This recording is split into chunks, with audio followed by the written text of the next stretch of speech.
Huku Kenya ikiungana na ulimwengu kuadhimisha siku ya saratani, serikali ya kaunti ya Kilifi imebaini kupiga hatua katika kukabili ugonjwa huo.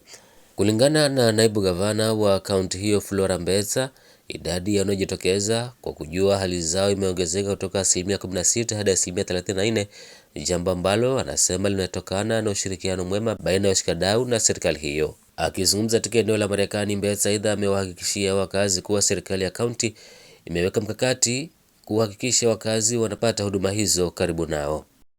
Kimeweza kuzidi. Kilifi kimezidi. Tulikuwa 16% hivi kwa sababu tumeleta partners wengi ambao tumeweza kusaidiana nao, wakiwemo Aga Khan, wakiwemo The Gates Foundation na wale wengine. Tumefikia 34%. Hii ni ishara ya kuongezeka kwa uhusiano na matumaini kuelekea huduma za kinga. Aidha, chanjo hii ambayo watoto hawa ambao ni part of the community wanapata chanjo ya HPV. Hii chanjo kwa sasa tumefikia 47%. Wameweza kujumuika na mashule kuhakikisha watoto hawa wa miaka 10 hadi 14 wanapata chanjo hii. Hatua hii itazuia saratani ya mlango wa kizazi pakubwa miongoni mwa wasichana wetu wadogo. Mafanikio haya yanatupa matumaini na yanathibitisha kuwa chanjo na uchunguzi wa mapema ni nyenzo madhubuti katika kuzuia saratani. Aidha, waziri wa afya kaunti ya Kilifi Peter Mwarogo amehimiza wakazi kutembelea vituo vya afya, kutambua hali zao na kudokeza kuwa saratani ya uzazi inaongoza kwa visa vya maambukizi ikifuata na ile ya matiti na tezi dume. Lakini tumekuwa tukiona kwamba katika tunapotembea humo vijijini, wananchi bado wako na tashwishi. Kuna rumors nyingi ambazo zinaenezwa kuhusu hizi vaccines, na unakuta uptake ni si vile tunavyotarajia.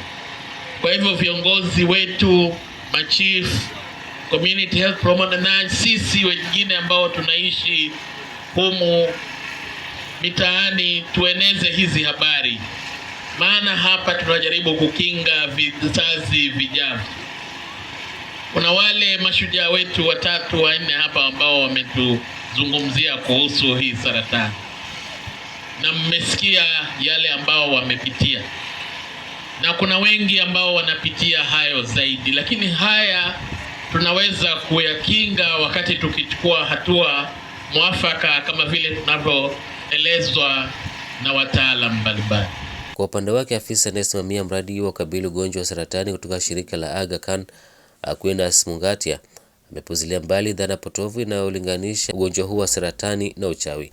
Amesisitiza kwamba hakuna ushahidi wa kisayansi unaohusisha ushirikina na saratani, hivyo kuwataka wakazi kuwa na hulka ya kutembelea vituo vya afya.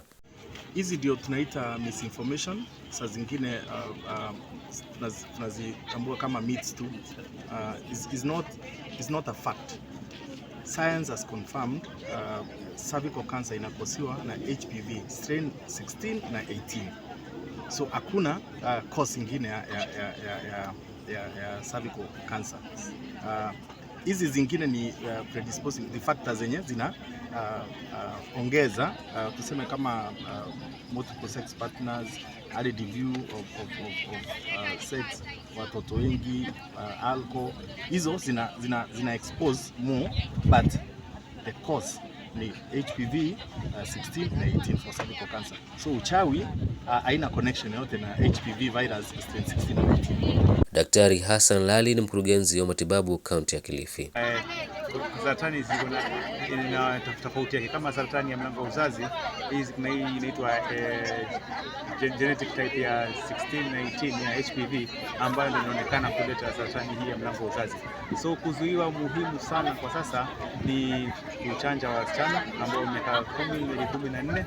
zaidi. Pia hapo ni pia early screening, routine screening, kuna HPV DNA ambayo tunafanya katika vituo vyetu vya afya, pia routine screening tunafanya, na pia mama zaidi ya miaka 49 tunahamasisha kufanya pap smear ili kama kuna dalili hizo tuzipate na mapema. Magonjwa haya yakipatikana mapema, tukifanya hiyo routine screening inasaidia zaidi because inaonekana kupitia pia research, ukipata mapema matibabu yanaweza kufanya zaidi bora.